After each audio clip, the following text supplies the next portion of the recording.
Alright guys, I'm pretty excited about this one. This is CVLIFE's JackalHowl F02. It's a 2:7 by 32 scope. There's some quick stats on it. Back here, well, usually they show the reticle on the back. I'll show you guys when we got it down on the field. We're doing this quick unboxing and then I'm going to take it out to the range, but we have quite an extensive range test planned, and that's why I'm so excited about this scope. So I asked them if they made shotgun scopes. If any of you guys have ever shot very many shotgun slugs through a slug gun with a scope mounted, maybe you've busted some scopes like I have from the sharp and heavy recoil impulse of 12 gauge slugs.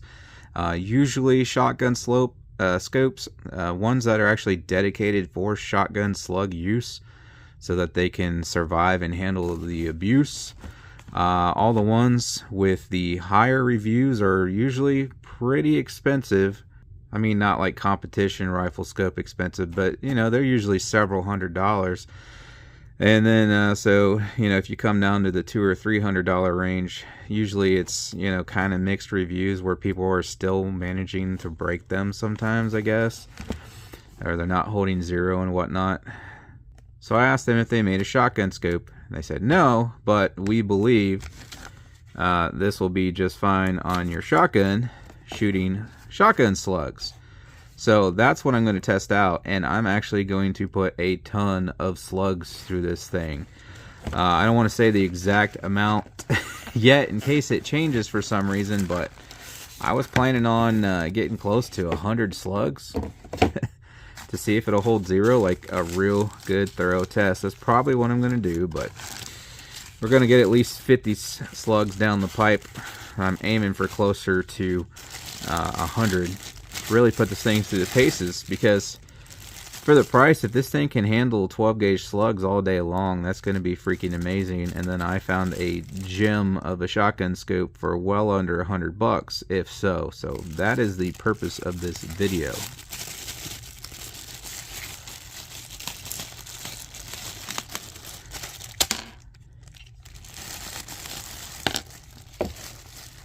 Alright, got some screws falling out on me there. Maybe they're okay, yeah, they came out of the top here. Not sure why those two were loose and falling out there, but I'll get to that in a second. But there she is, and I'm not sure why. Maybe because of the whole shotgun thing, but as you can see there, it clearly comes with its own rings. Which, by the way, put a link in the description of this scope if you want to check it out. But maybe they thought I would need different rings because it was a shotgun, because they did offer some like dovetail rings like some older shotguns have, and then I'm just putting it on something with a Picatinny rail, so they sent me these even though it comes with rings. Again, it might have just been because they thought I needed something slightly different for the shotgun, I don't know, but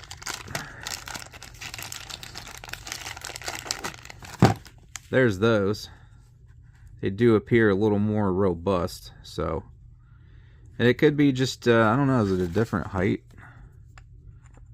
They're actually a hair shorter, so I don't know. Maybe they just wanted to give me options. I'm really not sure, but I got these other rings here. I'm going to try to mount it up with the rings that it came on, though, and only if I need these will I switch to those, or if we have issues and it's not holding zero, we'll switch to these. Okay, so, but yeah, there she is. So you get your you know, lens caps here, flip up, front and rear.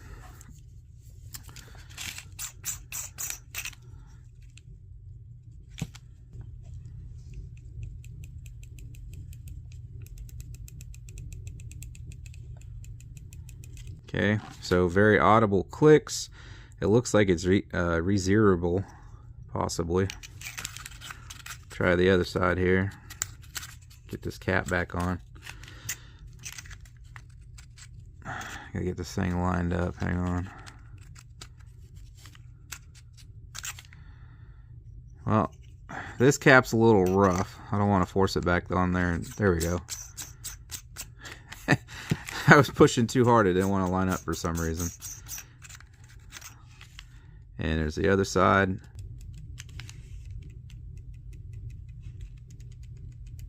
Also audible as well. There we go. I got to be gentle with them and they line right up. I was pressing too hard. It didn't want to go back on. So here's the one I did first. Try that again. It's got a little bit of...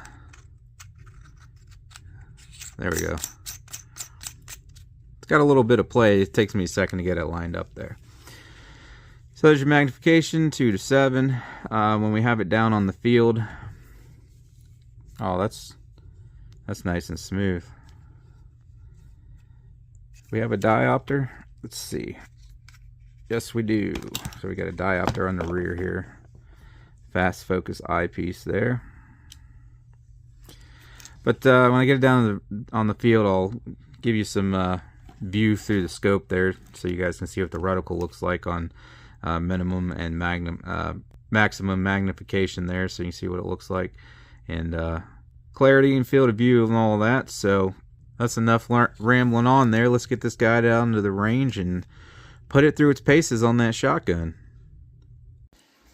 Just wanted to give you a quick look of what the reticle actually looks like here, and please keep in mind it does look much better and perfectly clear and crisp in person. It's just difficult trying to get images with the camera through the scope, but that's essentially what you're looking at, although it does look much better in person. So you notice that first holdover dot is just a little bit lower than center, and then you have the other 2 dots evenly spaced out below that. And CVLIFE asked me to shoot this first with 5.56, which I'm going to show you guys, and see how those marks lined up for 5.56 out at varying distances. It's not calibrated for 5.56. They're just little holdover marks there for you for whatever you put it on, just for reference. They're not calibrated at all for anything, but they asked me to try it with 5.56 in the video to see how well it lined up for 5.56. So I have that footage coming up for you guys in just a second. Now again, looks much more clear and crisp in person, but I'm aiming at this tree here roughly at 100 yards. It may be a little bit further on 2x magnification. And now here's that same tree at the same distance on 7x magnification. Now here I am down at the range at 100 yards and just showing that this rifle is zeroed. Again, currently using 5.56 per their request. We'll get to the shotgun in just a moment. Shooting these clays down here at 100 yards to show that it's zeroed.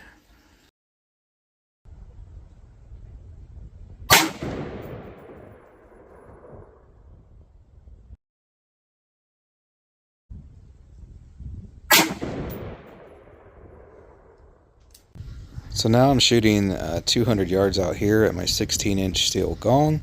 5.56 doesn't really drop much if you're zeroed at 100 like we are here. Doesn't drop much out at 200, like 3 inches.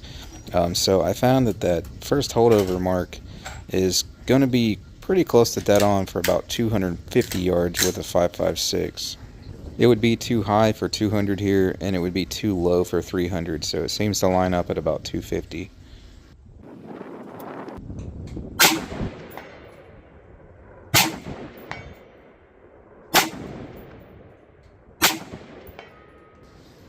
And that miss was on me. I was just shooting too fast and slinging them everywhere. Now I found that the second holdover mark seemed to be lined up pretty good for 400 yards. The range was pretty busy today, so I didn't have time to run down and set up my target mixed with all the other videos I was trying to record this day. So there's this board down here on the mound at 400 yards, and I was just aiming at the tip of it, but due to a crosswind to the left, it was causing all the bullets to push off to the left, but that's why. It's because of the crosswind and the fact that I did not calculate for that. I was just trying to see, how close that mark lined up, and it lines up pretty good at 400 yards, that second holdover mark.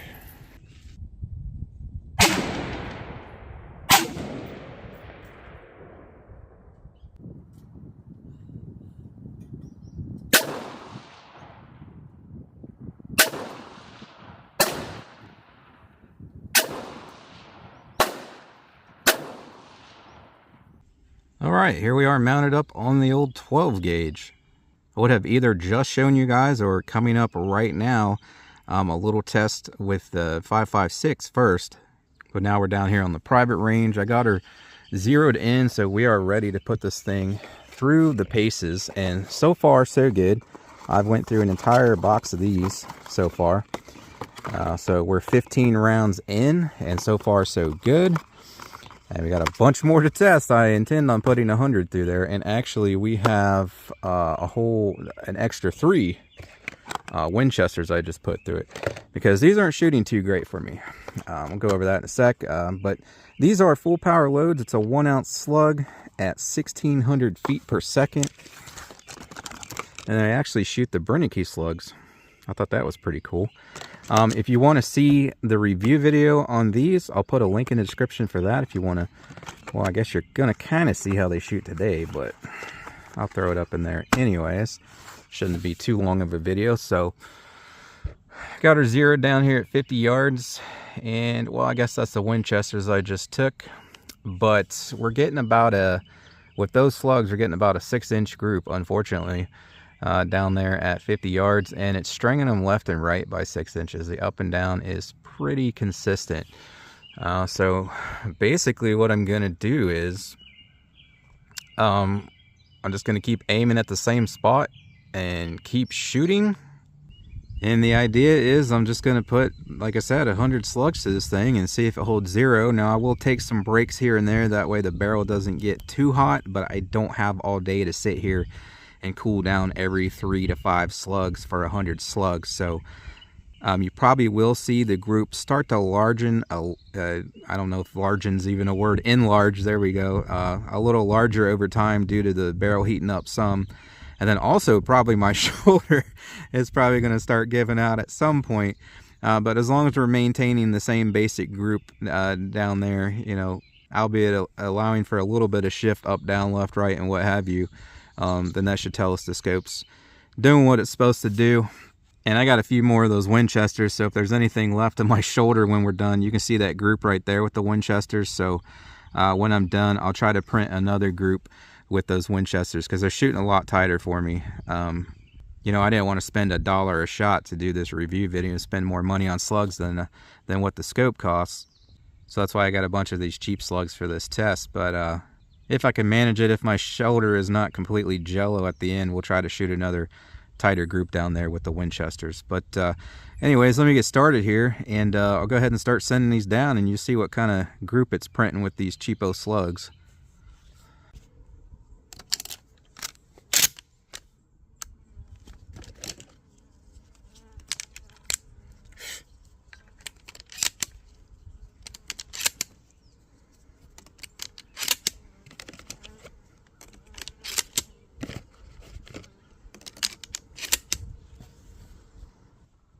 Alright, here we go, and forgive me in advance, the camera's going to move around on me some.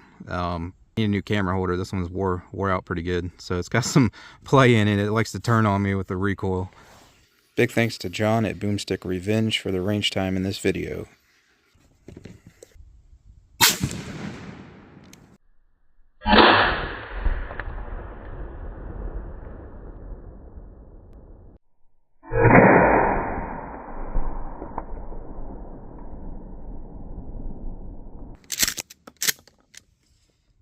And I guess ejecting the shells straight into the camera doesn't help either. I'll try not to do that.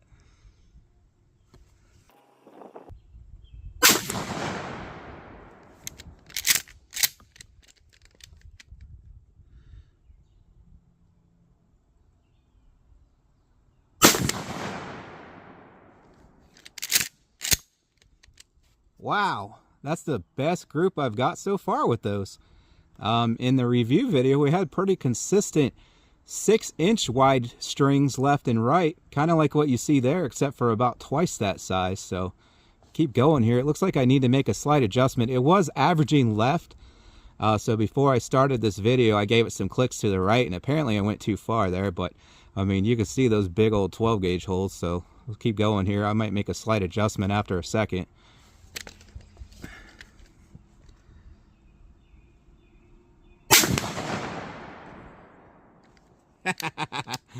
There you go. There's that 6-inch group. We just got lucky with 3.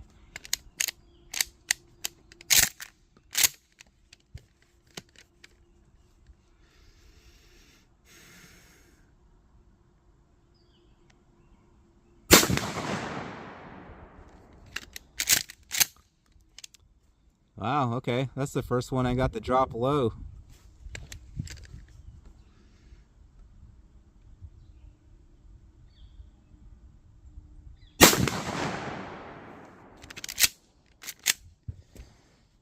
All right. I might have pulled that second to last one there a little low. I'm kind of rushing through these because I already know, like, trying to be super accurate, it's gonna kind of be in vain with knowing that these things shoot 6-inch groups for me. But let me bring that scope back to the left a little there.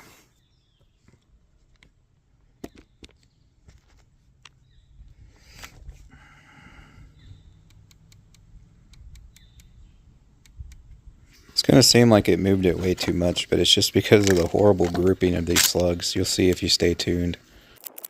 That's it for that box. And we'll take a little break after that so she doesn't get too hot on us. Get back out here. So they should be closer to center now. Like on average, instead of averaging right.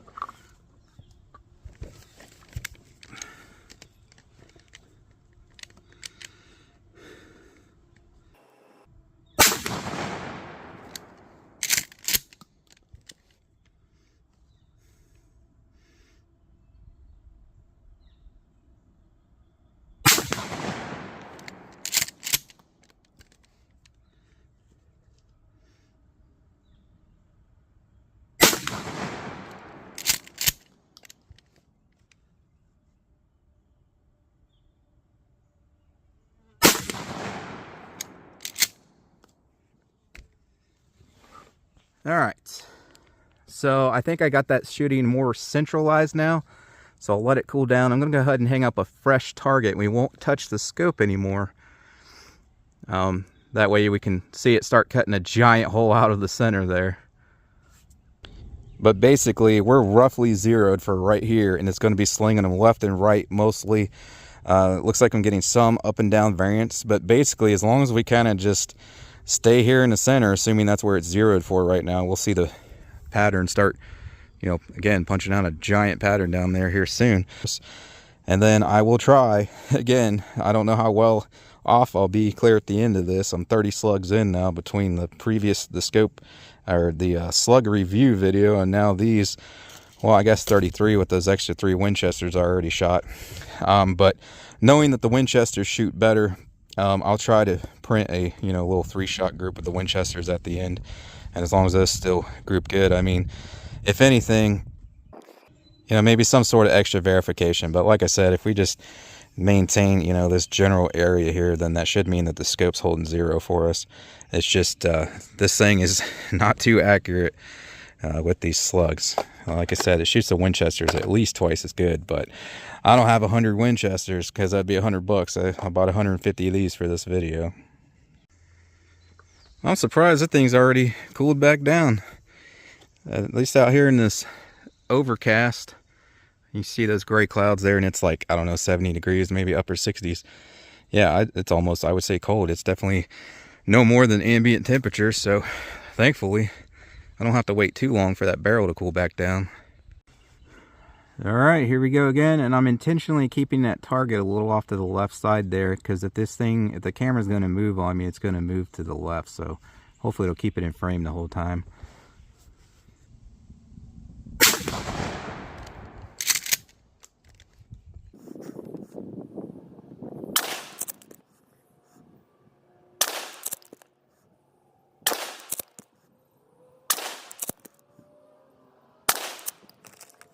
All right, 6 more and we'll take a break.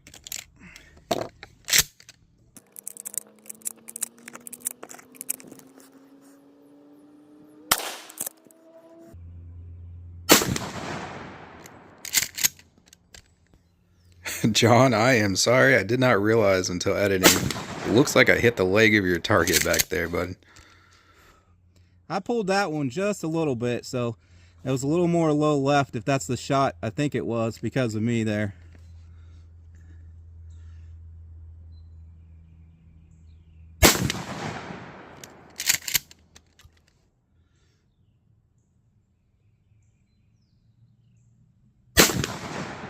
I told you these things weren't accurate, but again, stay tuned and I will prove in the video that it's not the scope.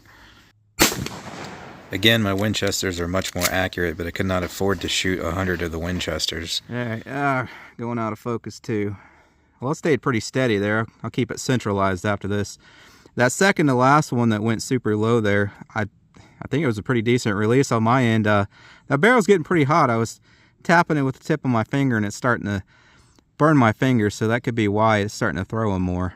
It's also interesting that we got some up and down shots too, whereas before shooting them in little, I don't know, 3 to 4 shot groups, it was averaging just left and right. So maybe it's the barrel heating up that's causing him to go up and down as well now, or it could just be that I didn't shoot enough of them to see that they were going to give me some up and down flyers here and there as well. But anyways, we'll take a break now. The barrel's nice and hot.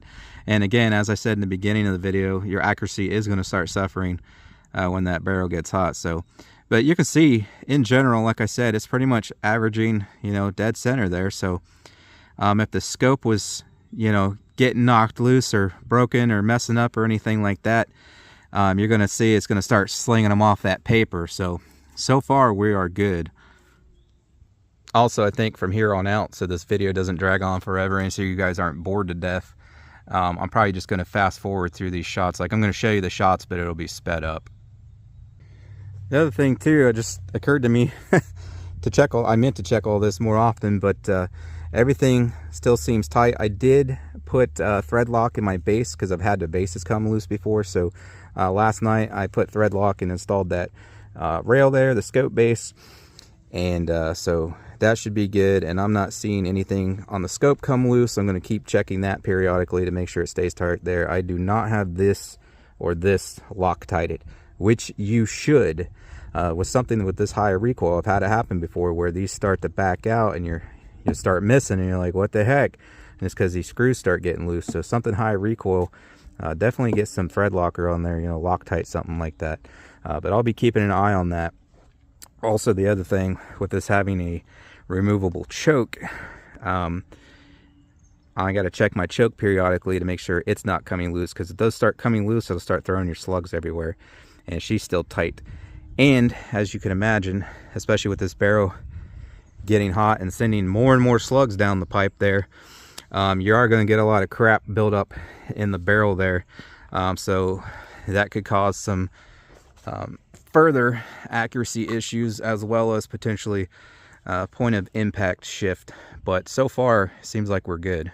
And like I said, you'll know if it's the scope, because it will not be, you know, subtle changes or one, you know, it was just outside of the group just by an inch or two. It'll be a big difference. Like, it'll start missing the paper completely if the scope is jacked up.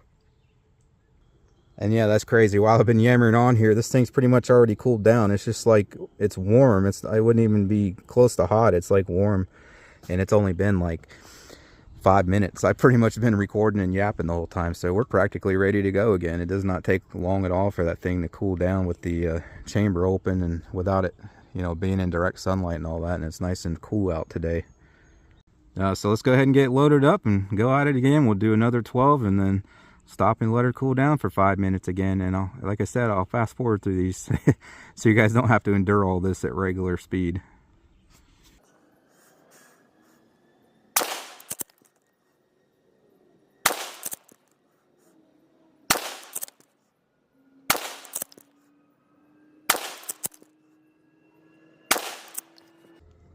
That's the other thing you're going to start to see down there too, which we already have occurring. You're not really going to see some of these shots because they're starting to hit the same holes. So don't be surprised if you don't see a fresh hole every time you hear the gun go off. But that's fine, because again, all we're doing is making sure it's staying in this large circle with these crappy slugs to make sure that the scope is staying zeroed. So just keep that in mind. We are not completely missing. We're just hitting a bunch of the holes that are already down there. I'm really interested to see what this thing's going to look like when we're done.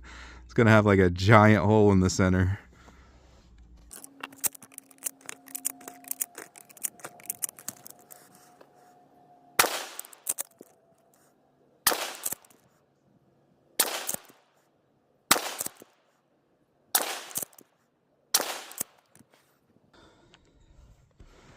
All right, there's 12 more down the pipe. I'll give her another 5 minutes or so to cool down. The sun's coming out on me. I'll make sure it stays in the shade there. And I will touch check every time before we start again. Make sure it's just like lukewarm.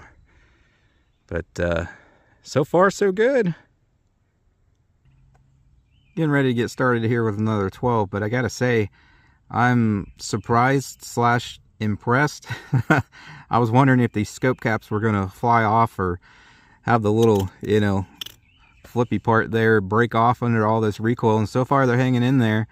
And then also the fact that I don't have any thread lock on any of these scope screws, and it's still holding on to it, so that's also impressive. I shot my 450 Bushmaster far less times with a much more expensive scope on top, and had the screws back out on me and had to Loctite them in because I started losing zero. Like I said earlier in the video, that's what I was using. It was a 450 Bushmaster bolt action and with a Vortex scope on top, and I didn't Loctite the scope screws, and I learned a hard lesson with high recoil to do so, like I said at the beginning of this video, and we have not. And you know, she's still holding on there, so surprising. I would still very highly recommend putting a drop of Loctite on each one of those screws, but so far it hasn't been an issue for me. All right, here goes another 12, which once these 12 are finished up, that'll be 84 shots, so we're getting there. Regarding that statement, that is incorrect. The entire time I thought these were 15 round boxes when they were in fact 10 round boxes. So by the end of the video, I thought I had actually shot what I thought to be over 100 rounds. It was like 108, 112, something like that. But that was due to me thinking they were 15 round boxes when they were in fact 10. So in reality, I ended up shooting somewhere around 80 slugs, give or take a few. So I intended to do 100, but I guess 80 is close enough. Also, it looks really windy here, but it's not. It's just because it's being fast forwarded. It is no more windy than it was earlier in the video, which was very calm.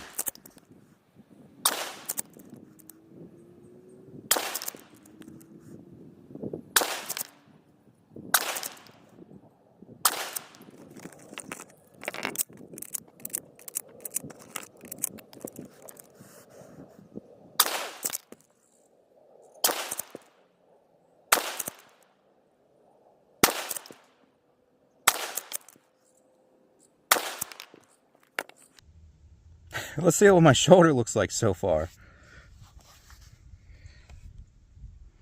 Kind of hard to see in the shade, but you can see it's all red, and I know within like a day or two it's going to be a big old bruise on there. Happened the last time, and I'm shooting like twice as many slugs this time. And by the way, if you've never tried shooting 12 gauge slugs off of a bag and a bench here, it gives you about twice the amount of punches what you get just standing up and shooting it. I think I did my math wrong the last time I opened my mouth about it. 30, 60, this would be 90. See, I told you I thought they were 15 round boxes. I'm going to do something a little different for these last few shots just because it'll be more fun and more entertaining, and I will go back to the paper for the last few as well. But let's see if we can hit some of the steel out here. So that's right next to my target at 50 yards. It's like a 6 or 8 inch little steel there. And as you can see, the average group size would send probably half of them missing that, but let's send a few at that, see if we can get it. If not, you're going to see it kick up some dirt, which will be cool, I guess.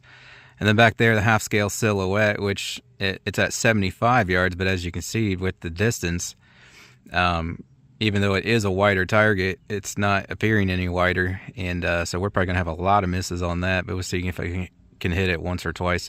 I'm thinking with sunlight, I'll try maybe a couple of different camera angles. You might be able to see the slug flying through the air, get some slow motion on it or something. So we'll try from right here to start. I'm going to go with that little 6-8 inch plate there, 50 yards.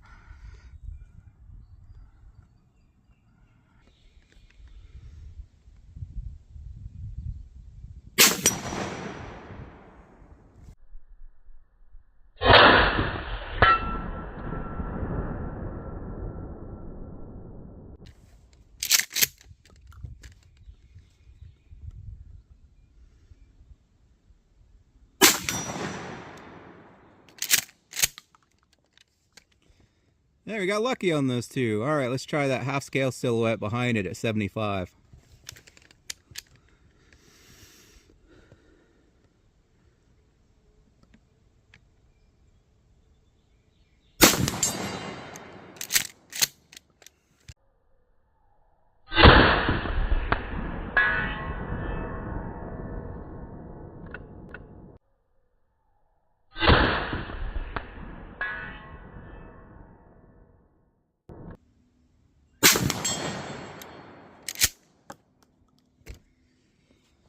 All right, I wonder if we caught any of those through the air there.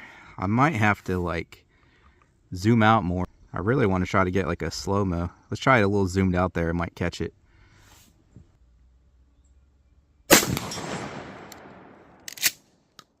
Nope, made it worse.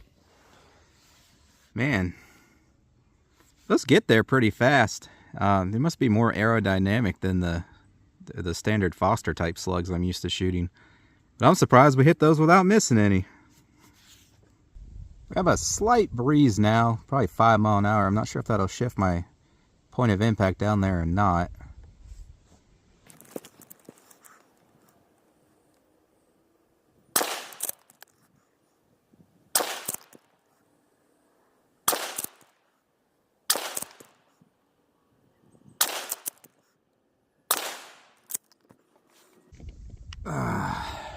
I'm surprised that target held up that long. So 30, 60, 90. And we got 3 left out of that. That would have been 105 minus 3 is 102. But we had the 3 Winchesters through it also. So we're at 105, and I'll probably shoot these last 3 here, and that'll make 10 math. I'm a little rattle brain right now. I've been getting the snot kicked out of me. 108 there. So again, for some reason I thought these were 15 round boxes, not 10 round. So again, at the end of the video, I ended up with about 80 shots. Let's make these last 3 here, which tallies up 108 like I just said. Fun. We'll shoot at this little tank here. It's got a bunch of holes through it already.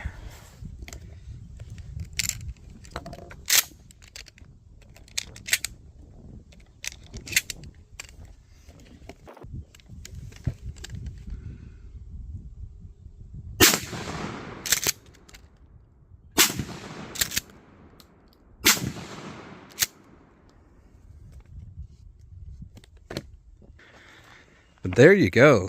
She survived. So like I said, as long as we maintain this, centralized group down here, again, those slugs suck. I didn't know that before I bought them. I mean, I didn't expect much for the price. They were pretty much the cheapest slugs I could find. So, like I stated, we keep that group, centralized in the target there, and then that'll tell us that she held zero, which she did. And then, surprisingly, I was even hitting that half scale back there at 75 yards. So there's our group. We had the occasional flyer, which you will have really with just about any gun, but especially shooting slugs out of a smoothbore shotgun. So we only got like 1, 2, 3, 4 flyers. Some of them could have been me. All these were pretty much rush shots because of the large group size, the inaccuracy of those slugs out of that shotgun. There was no point in me trying to print little tiny MOA groups down here. So, some of those flung, probably me. Plus, like I said, especially with a smoothbore shotgun, you're going to get some flyers here and there. But overall, I mean, look at that. They all pretty much, right there's the group. And we had a few flyers, which is just me or the slugs. So she held 0 there. So I will go ahead and hang this and try 3 Winchesters in the center there. Now again, we could have some flyers with the Winchesters. It does happen, but hopefully for 3 shots I don't get any flyers, and we'll get a nice little, compared to these, tight 3-shot group. But anything's possible. And also worth mentioning, the Winchesters are going to have a slightly different point of impact. They might not hit bullseye. They might hit up here. They might hit over here or whatever. So when you switch to a different slug, your point of impact is going to shift. But I just want to see if I can get 3 kind of like next to each other.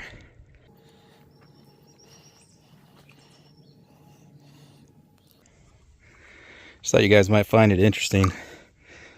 There's the wads that are coming out of those. All right, there's the Winchesters.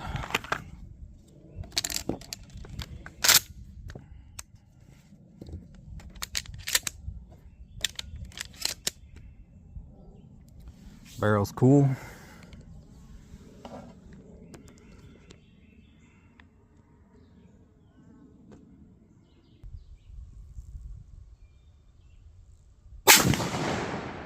God. I was not expecting that.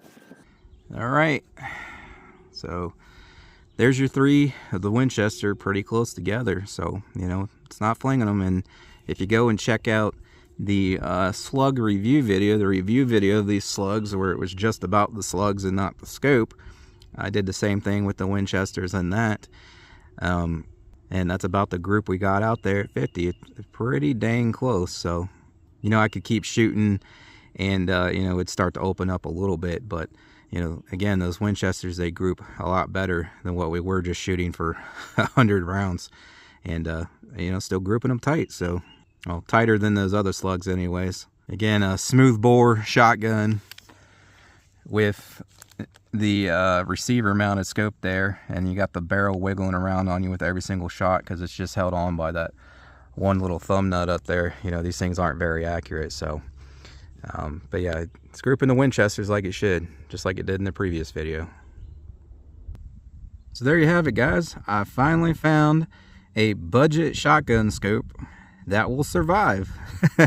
So I've always looked for, I've killed a few scopes on shotguns, and that's when I learned, hey, there is shotgun specific scopes designed to handle the recoil of a 12 gauge slug. And I was like, oh, I didn't know that. I didn't know you couldn't just throw a rifle scope up there and, you know, it not be fine. I killed 2 scopes on this very gun here. And again, they do not market this as a shotgun scope, but they said it could handle it, and they were right. So I'll quit yammering on there. Of course, again, link in the description for that scope if you want to go check it out. If you want to check out any other products you see me using in my videos, like my shooting bag there, earmuffs, safety glasses, target stands, the targets out there, steel targets, and more. Link in the description for all that. Thanks for watching, guys, and I hope to catch you on the next one.